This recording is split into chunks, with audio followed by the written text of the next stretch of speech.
Hello, everybody. Welcome to yet another episode of Spring Fever. As always, it is me, XFL Jim. Let's fucking go! Joined by the one, the only, the man, the myth, the legend. It is Erik, a.k.a. Uncle fucking Rico, baby. Erik. Woo! What is up, my friend? What a time to be alive. We haven't talked, dude. Tell me about the game, man. Yeah, we didn't even first off, how was your weekend without me streaming? I know how much you despair with that. You know what? I feel I didn't get as much done. I did finish all the Mac. I'm done with my Mac football notes, dude. Hey, everyone, stay tuned because college football tailgate, we're coming. I'm done with my Mac notes. I started my Fun Belt notes, and you know what, Jim? I have my Heisman sleeper candidate.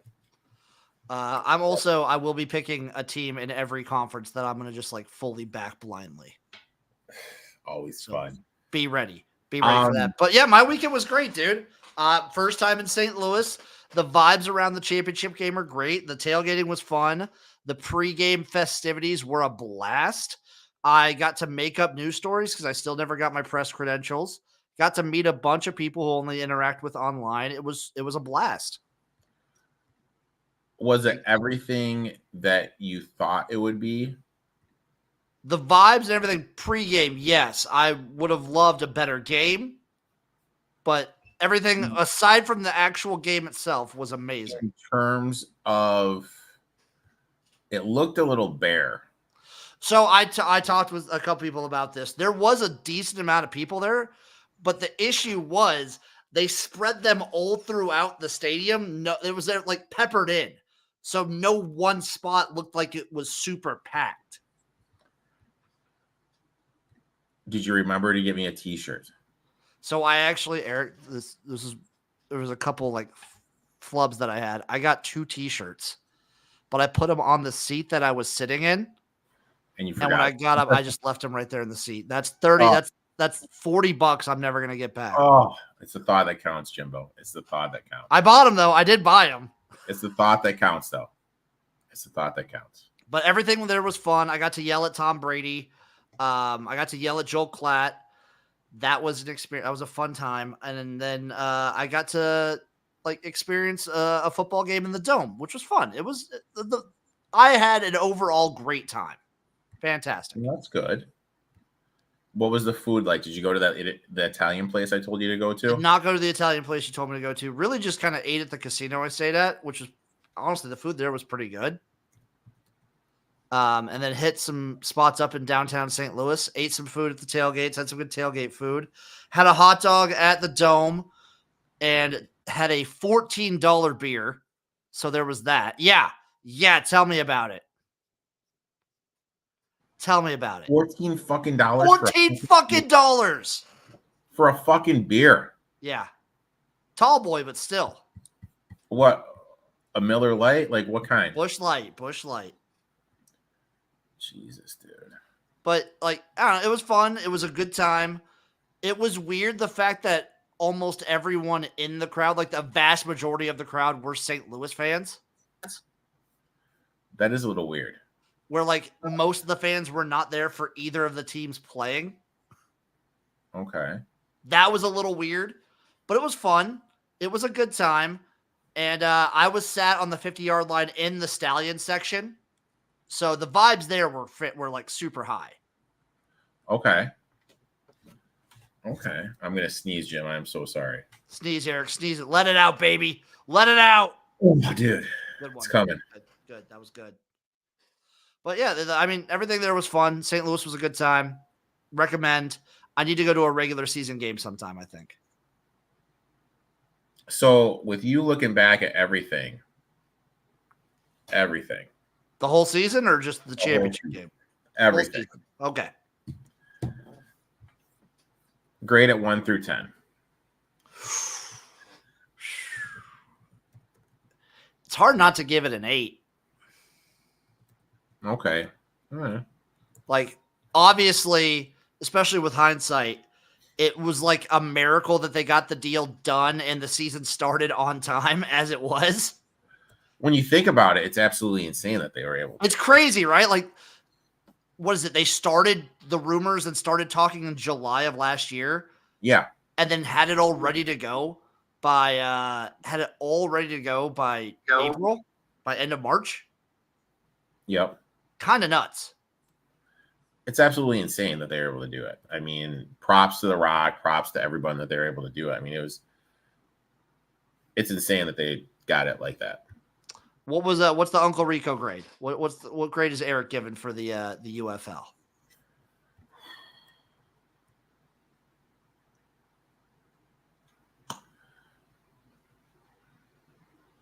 I give it a 7. See, I was leaning towards a 7 or 8, but the TV numbers were so good.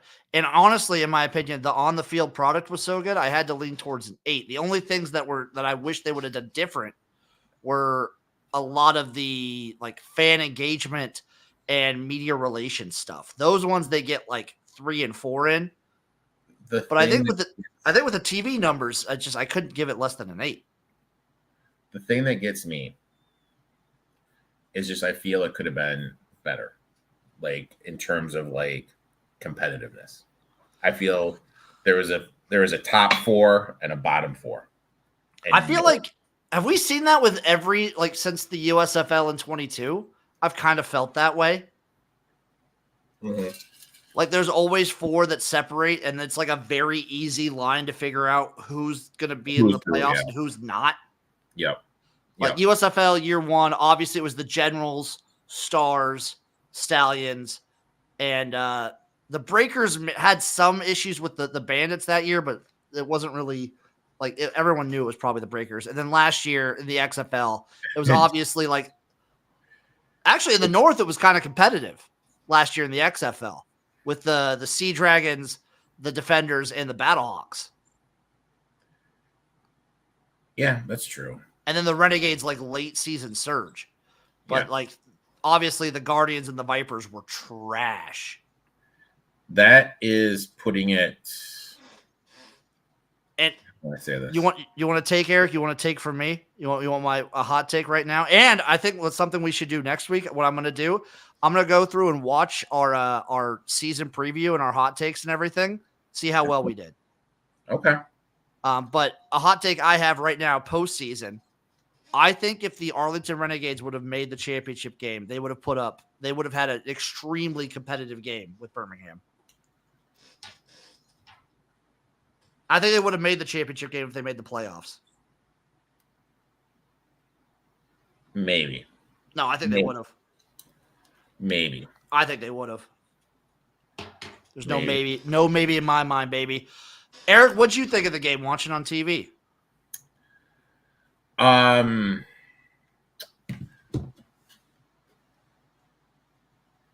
First half under hit, which was great. Easy one there. Easy. They were both playing super, super conservative, close to the chest there first half. And defenses were playing lights out. There was a couple chances I felt though to get some points on the board for San Antonio. And then the floodgates just opened up. And then as soon as like Garbers and McFadden are getting on a fight in the sideline, it just was downhill. And then did you see that thing like Garbers has been approached by NFL teams? So people say he made a business decision. I did see that rumor, yes. So I don't. If that's true, my opinion of him is like super soured. Oh yeah, for sure. Like he was one of my favorite players the entire season. If that's true, dead to me. Chase Garbers is dead to me. Dead. I will say the most exciting part of the game is when the DB for San Antonio and Chase Sternberger got in a fight. That was awesome. I missed that. Oh, fourth quarter, baby. That DB was jawing everybody. I'm sure they didn't show it on the game film, but he flipped off the crowd. He was cursing at people. It was a great time. I'll be honest, dude. Like I didn't even watch the fourth. As soon as it was over, I was like, yeah, we're done. As soon as what was over? As soon as they got up by 22, I was like, yeah, as soon as the third quarter basically happened. Yeah. I was like, what'd you think of Tom Brady's debut? Oh wait, you don't listen to the broadcast. I saw Brady on there and I like got into it for a little bit. How'd he do? It was okay. That's what I figured. I mean, he's no Greg Olson, but no. I had fun though. The game was I objectively it was a bad game. Bottom 5 game in the league, in my opinion. Bottom 5 game in the season. And people will say like defensive battle, like it was a defensive game. It kind of was, but there's a difference between a defensive game where the defenses are balling out and a defensive game where the offenses are inept. Yeah. And the offenses did not look good. They looked awful. Like, what the hell is AJ Smith thinking for San Antonio as an OC? He has boggled my mind all year. He's had so many games where he has like called excellent game plans and had great plays in his book, in his back pocket. And then he trots out this shit. Then he shits down his britches. Old Wade Phillips throwing the fucking headset. Phillips throwing the headset. Wade was pissed, dude. He was. And I think this also just goes to prove, I think Skip Holtz and the Birmingham Stallions are the best in the league at halftime adjustments. We saw it last week against Michigan, and then they come out again and just dominate the third quarter. Crazy. Crazy at adjusting. How can I Jon Snow says, I think some of the issues may have been Lovett becoming injured. Possibly. They're running the ball all right, but also you still have McFarland. Yeah. They were running the ball at all, dude. They barely ran the ball at all. Like, I'm trying to see. Let me see how many run plays they had. What's your guess, Eric? McFarland had 9 attempts. 15? 9 attempts. They ran the ball. Right here, 16 times total. Fuck, I was one off, dude. I agree, Jared. No Cody Latimer, no John Trey Kirkland. A lot of injuries. They did have a lot of injuries pile up. Kirkland still had like 5 receptions. They did get banged up, but like you got to do something. You got to get something going there. I mean, you can't get goose egged. Eric, do we think Skip Holtz stays? Do you think Skip Holtz stays? Because I do. What do you think? As a impartial observer, basically. I think he goes. Why do you think he goes? Because you always want to see what you're at the next level. So next level being if he gets like a college, like a Power 5, I'd say an American job, an American conference job. Name a job that you think Skip Holtz would leave for? Name a job that I think Skip Holtz would. Because I think he stays because I think the pressure isn't there for this job. He's getting legendary status and he's still being able to like teach the players a little bit. Because you're not at the level in this league where you're kind of like co-workers with the players like in the NFL. You're still kind of like helping them develop.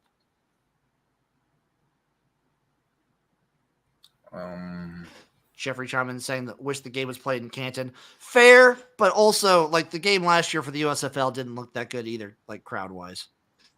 I would say SMU.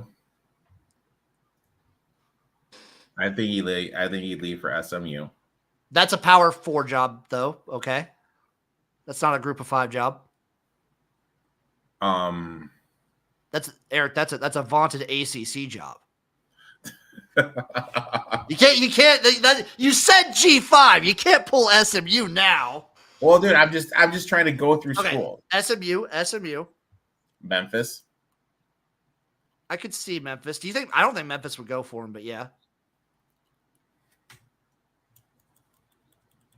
Because the thing with Skip Holtz, like his college history is like fine. I mean, like I'm just trying to think of like. I mean, there's no way. because he would want to go where he'd have time. You know what I mean? Like, he wouldn't want to go to like a Cincinnati where they would expect you to win like right away. Like, go to the SMU. Yeah, you could probably do that, but I don't think he goes. Really? Yeah, I don't think he goes. You think he just stays and chills? I mean, he's a legend status right now. Mm. I feel like if the league starts to get bigger and bigger, his contract and money will only go up. Yeah. And I feel like you still get that college coach aspect of you get to like teach the players a little bit. Yeah. You get to like guide the players. And I think this is like a great spot for him. Yeah, I mean, I get it. Skip Holtz to Notre Dame. Love it, yeah, Jared. I was going to say, Jared, Skip Holtz to Notre Dame. Yeah. Love it. Yeah. Love it. And then Michael chimed in, Skip Holtz is going to stay because he said in an interview that he loves it and he loves the players and he wants to four-peat. I also feel like Skip Holtz also, maybe it's just because of the couple of interviews I've heard with him, he seems to actually like really be involved with the league itself too. Yeah, and plus, like, I think he hit the nail on the head. Like, it's not as much time as less time. You know what I mean? It's like 4 to 5 months out of the year. How much does Skip Holtz get paid? Skip Holtz UFL salary. How much does Skip Holtz make?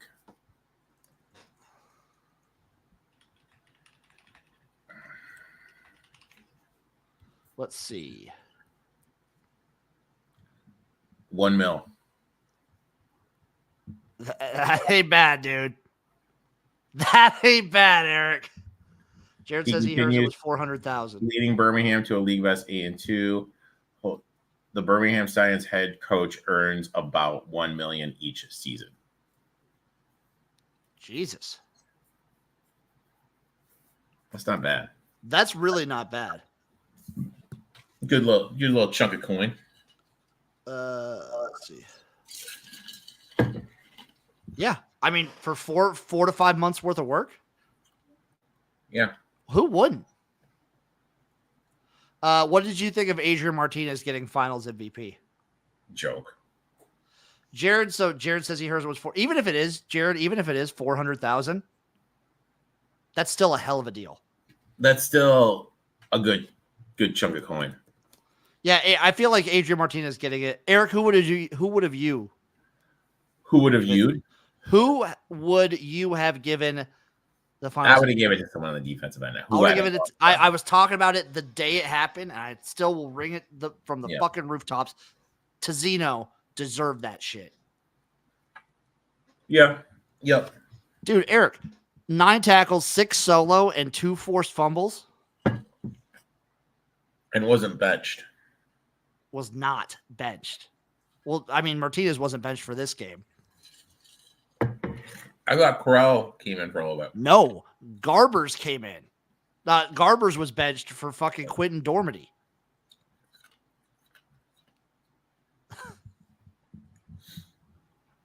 Interesting.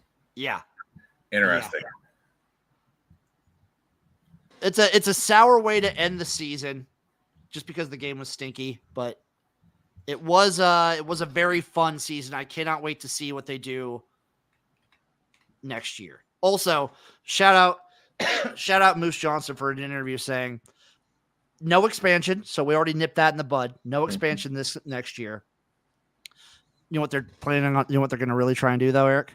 What's that? 2 things. So they're going to do like people on the ground, like get marketing and whatnot in the markets. I think they had to renegotiate their contract with Ford Field for Michigan, so they're going to have to figure out what they're doing there. And they're also pushing for next year having teams in their home markets. Like stay there. Yes. So not expansion, but have the teams in the markets. I mean, that would be good. I think that'd be really good. I think that way you can get the players involved like during the week, like doing community outreach and stuff. Mm-hmm. Preseason, you can have like people in the neighborhood, the local media come to your preseason camps, your training camps and everything. Have a local golf pro-am. Right? There we go. There we go, Jim. Look at us, dude. Just solving the world's problem. Hey, we're figuring it all out, Eric. We should be on the board for the UFL. We should be. Also, shout out Jedi Grind, GOAT. I will also say, Eric, for the Ford Field thing, do you want them to return to Ford Field, or would you rather them go somewhere else? I'd rather they go to the soccer stadium if it's ever fucking built. Okay, but for this next year. Ford Field. Yes. I heard some people online saying Eastern Michigan or Central Michigan, and I feel like that's just not that won't work. Central Michigan is 3 hours away. Yeah. Yeah. Central Michigan is literally like 3 hours away. I feel like you will get no crowds. Like that, well, my mom and dad would go because that's where they live, but we'll just see Mama and Papa Rico. Yeah. They're the only two people in the crowds. EMU's in Ypsilanti. Yeah. Jesus, that's a little bit of a drive too. I think if you do outreach and have like fun community days, Ford Field could still work. I mean, it's a half an hour to Ypsilanti. It's right by Ann Arbor. No, just keep Ford Field. Yeah, I'm with you. Keep Ford Field. Before we get on to the CFL recap and everything, Eric, this is the time of year where we get to do the NFL tracker, the UFL to NFL tracker. We begin the look today. So I'm going to go through the list, Eric, and I just want your quick takes on every UFL to NFL move so far. And these are just signs. No one, like, just because they're signed doesn't mean they're like on the team for years. Mm-hmm. The thing that you have to look at is, like, if you want to look into their actual contract, look at guaranteed money, which I don't think any of these guys have gotten yet, but they're getting on the teams. They're signed. They're going to be there for training camp. They're going to be there for preseason, that's a good move. Mm-hmm. So here we have Ramiz Ahmed from the Birmingham Stallions to the Washington Commanders. I like it. Jake Bates from the Michigan Panthers got signed by the Detroit Lions. We'll see if he's ready for prime time.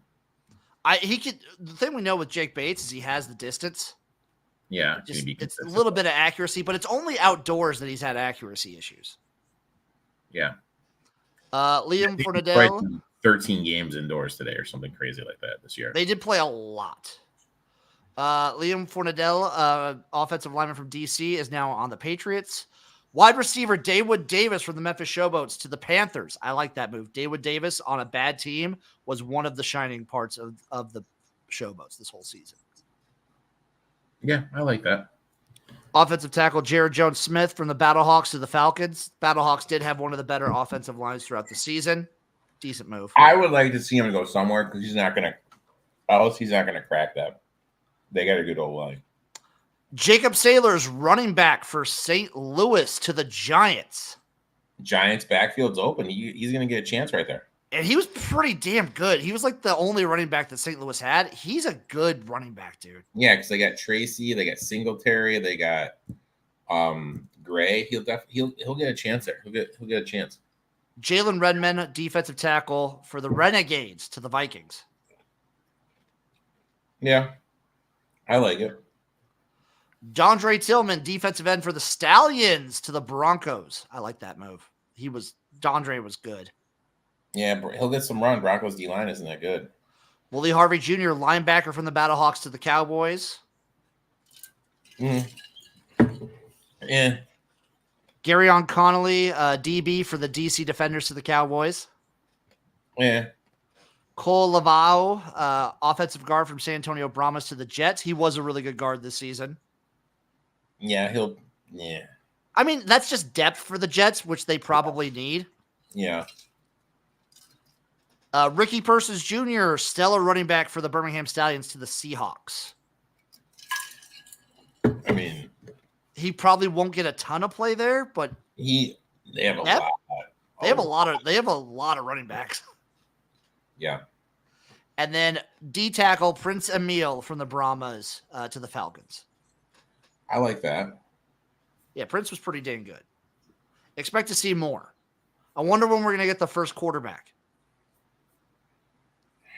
And who do you think it will be? AJ doesn't count because AJ already still has his contract with the Bengals.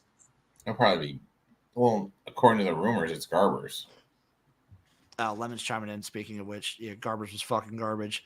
Garbers. Who are the options? We got Garbers. I don't think Perez is getting one. Perez won't.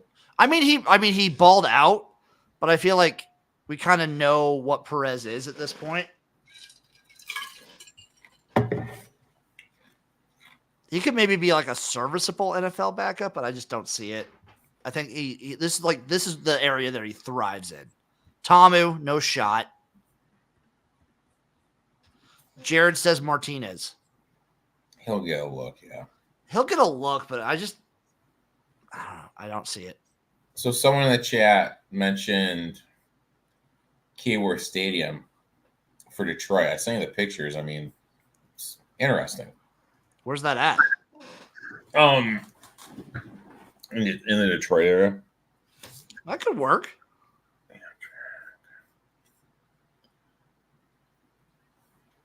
8,000. I mean, that wouldn't be bad. Yeah. If you get the same crowd size as you got last year, you're filling that bad boy. I mean, look at it. It's like right in the middle of a town. That could be interesting. I would give like kind of high school football vibes. Which is there anything wrong with that? No, I think that's cool. I like it. 12 minutes away from downtown Detroit. Okay, yeah, do it. I don't care. Do it. Make it happen. You ready to go through this CFL week, Eric? We're already through week 2. I'll be honest. You didn't watch a lick of CFL, did you? I did watch a little CFL. Okay. Be honest then. What's your honest take? My honest take. Hold on, let me pull up. The fact that the CFL season through 2 weeks has been fucking exhilarating because every game has felt like it's come down to the wire almost.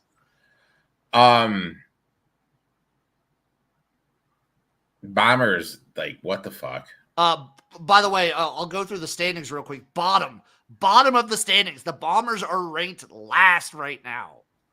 I mean, I didn't watch any of that game, and I'm kicking myself because I had that circled to bet the Red Blacks. But after we talked about it last week. We talked about it. I'm pissed off. I did bet the under, hit the under, boom. I mean,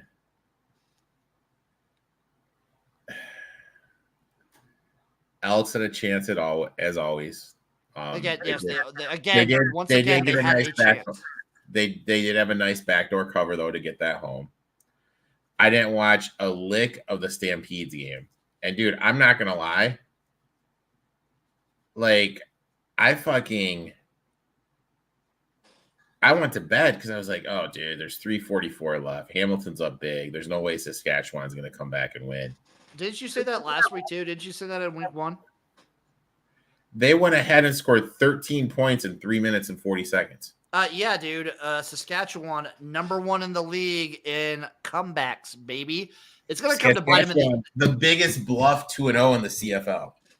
Well, guess what? They have a repeat next week because now Hamilton will come to Saskatchewan. I'm going to run it back. I'm going to bet Hamilton again. Well, we'll see about that. Like Eric said, Winnipeg falls 19-23 to Ottawa. Montreal wins 23-20 against Edmonton. Calgary falls 17-26 against BC. And then Saskatchewan, with the miraculous comeback 2 weeks in a row, wins 33-30 against Hamilton. My main takeaways: Montreal's defense is so fucking good, dude. Montreal's defense is so good. So good. And also, shout out BC. BC's doing some cool things. They had like 57,000 people there. Jesus. Well, they also, you know who was performing at halftime, Eric? 50 Cent. 50 Cent. They're also, they did a super cool thing. If I'm looking at this right, I think it's like $147 or for the rest of the season if you want season tickets. Really? I believe so. 147 for like all the rest of their home games. That's not bad. Don't quote me on that. I think I just saw it on Twitter, but that dude, the way that the CFL has been like marketing itself and pushing itself and doing interesting things this season has made me so happy. Yeah. I've wanted this from them for so long. Now, the only thing they need to do for me and Eric here, just hear us out, organize your stats just a little bit better. Oh my God, dude. Just a little bit. Just a little bit. Please organize your stats. Just a little bit. But now the standings as they are in the West Division, the Saskatchewan, I guess, are we calling them frauds, Eric, or are we just saying lucky? I'm calling them frauds. Okay, Eric's calling them frauds. I'm calling them the best team in the league because that's my team.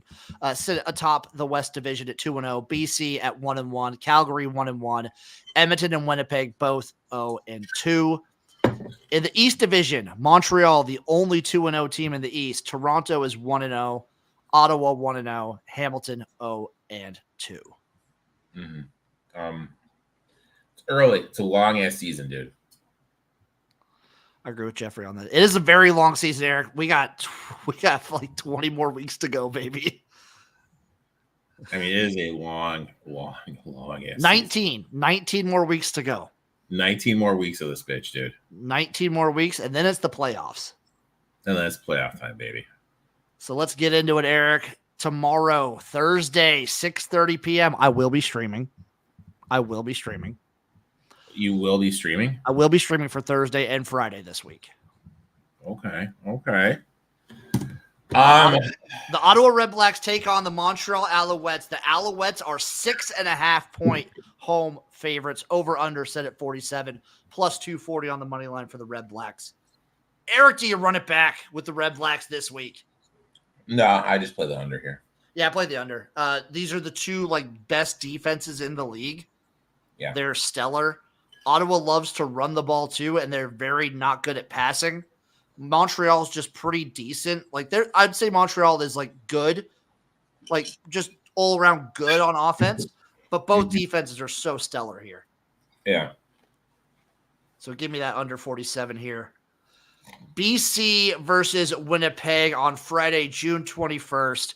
The Bombers are a 2-point home favorite, over under 51.5, plus 114 on the money line. Give me that over. Give me that over with BC. Give me that over. They're begging you to take the Lions here, dude. They are.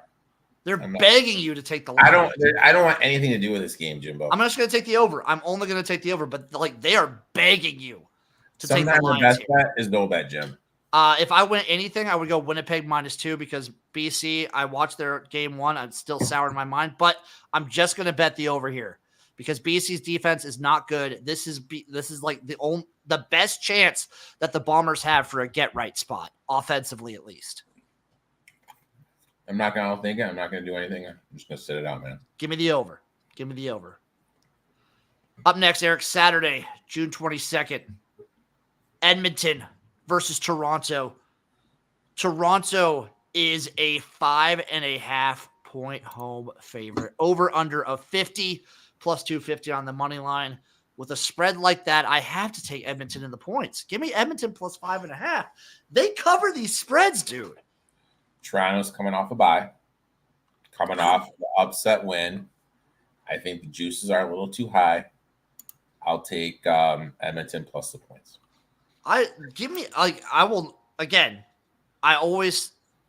This has been 2 years now of doing this. Take Edmonton with the points. Stay away from the money line. Just don't worry about the money line with Edmonton. How many times did you get burned last year, Eric, on Edmonton money line? A lot. Take them points, folks. And then Sunday, June 23rd, Hamilton Tiger Cats, Saskatchewan Roughriders. They're running it back in Saskatchewan. The Roughriders are 2.5-point home favorites, over under a 50.5, plus 130 on the money line. I feel like you just kind of roll Hamilton here, but I'm staying away. I'm staying away from this one. I'm taking Hammy here. Give me Hammy. Can't touch it. I'm taking Hammy, dude. I respect it, Eric. I respect the angle. Also, I'm looking on DraftKings. They have CFL 2 weeks out. They have lines. Oh, look at them, dude. What's up with that? Maybe they're trying to appeal to our friends to the north. They probably are. Also, I got to do Thursday. So if you're listening to this Thursday, we're going to do first score. I'm going to give out the first score right now for Thursday's Ottawa versus Montreal. You ready for this, Eric? I'm ready, big dog. Charleston Rambo, 12-1. All right, let's get it, dude. Let's Charleston get it. Rambo, 12-1. Okay, Eric, are you ready to make a Canadian Football League DraftKings lineup? By the way, our last UFL one, we kind of got creamed in the playoffs. Not good. Not good. Jim, I'm not gonna lie. I had this whole database I was gonna make, but this heat kicked my ass out here. So we did actually. It was all right. The fact that we had, I'm pretty sure we put McFarland in the captain seat last week, though. Didn't work out. Playing both defenses was the smart move. Yep. But it just like we had Garbers in there. It was just not. Yeah. We wrong angle. Oh wow. Now we move on to the CFL. So. Oh, let me get the screen set up. I got it all set up right here, Eric.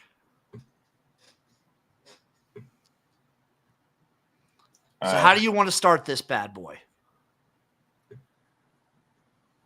I want to take Adams. You feel like we got to take Adams here? Yeah, I want to take Adams. The only other person I would have taken.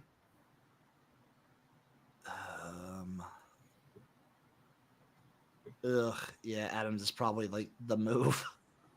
Then I want to take the Red Blacks defense. Ooh, moving over to defense. Okay, we're going to take the Red Blacks defense all the way down at the cheapest option. Love that. I love that pick.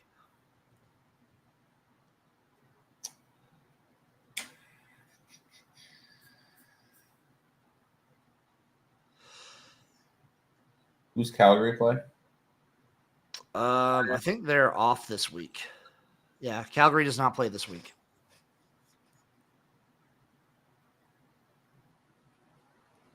No Stampeders for you, Eric.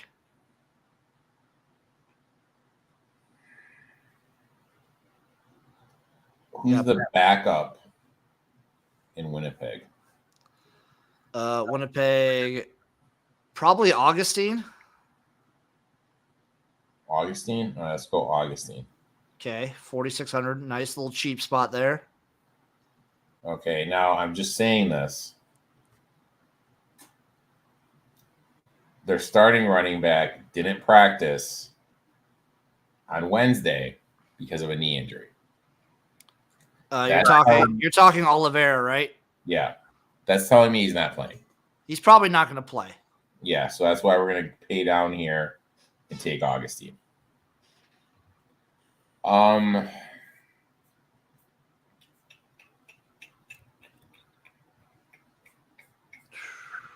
like Tim White. I like Tim White sitting there, but Timmy White. Yeah, but I feel we do have to take a BC to stack. I mean, we don't really need to take a BC to stack, dude. We got. You don't like stacking a receiver with your quarterback? No, we got. The issue is we got to get someone on Winnipeg's side of the ball. We have Augustine. Oh shit, we have Augustine. Yeah, sorry, dude. Yeah, I was gonna say you have the running back. Duh.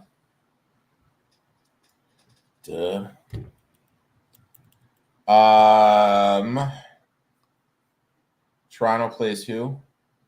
Toronto plays Edmonton. Give me an Edmonton wide receiver, Jim. Edmonton wide receiver. I like Gittins for the cheapo spot, but it's been kind of hit or miss. Eugene Lewis has been like his go-to guy, though, it looks like. Let's go Eugene.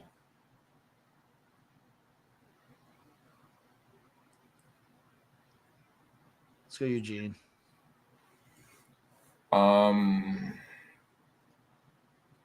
Give me a Hamilton wide receiver.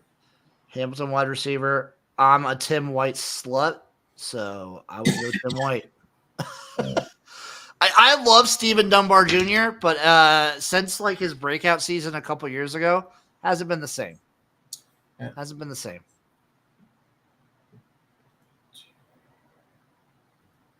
You got two more flexes, Eric.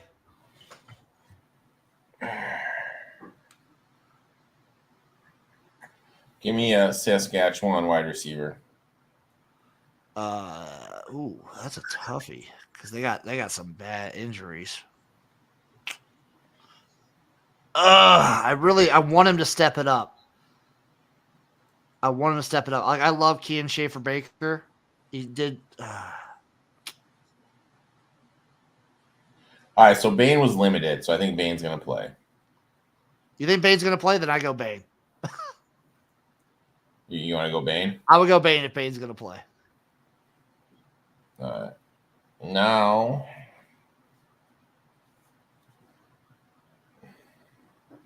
Do you want to get a BC player in there? To stack? We can get McGinnis.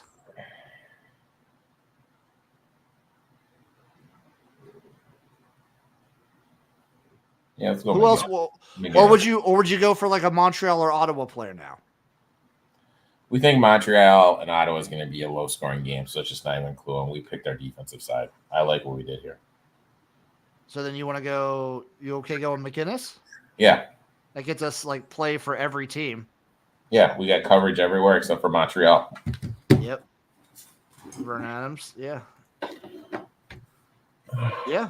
And the only one I would have liked for Montreal is nobody really. Like Philpott's fine.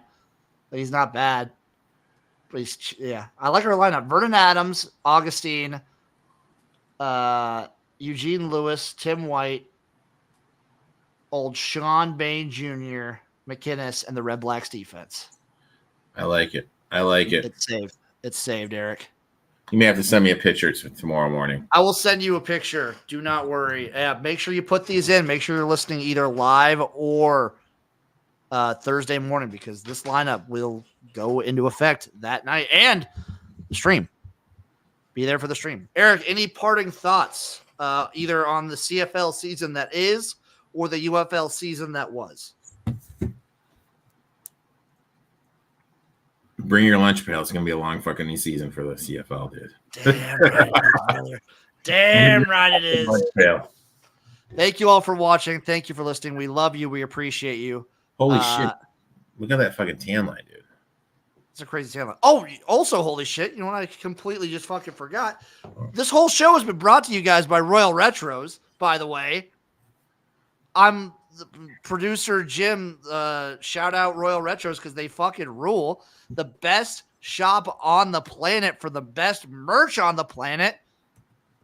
They got it all. They got some CFL merch. I wonder. I'll have to take a look and see if they have any of those the ex-American CFL teams. If you can get like a Baltimore Colts, I believe is what they were. Really, I didn't even know that, dude. I feel like who were the? Let me see who the CFL. I feel like I always learn so much from you, buddy. I'm trying to see who the CFL American teams were. So we had, let's see, Toronto, Edmonton. Yeah, Baltimore Stallions. Sorry, it was the Baltimore Stallions. I'm trying to see who all they had. Yeah, Baltimore Stallions, the Las Vegas Posse, the Sacramento Gold Miners, the Shreveport Pirates. Good stuff. Good stuff. And the Birmingham Barracudas, the Memphis Mad Dogs, San Antonio Texans. Good stuff. Go to Rail Retros, get that merch, and when you do, use promo code SPRINGFEVER for 10% off at checkout. It's awesome. Love you guys. We'll see you next time for another hot and heavy episode of Spring Fever.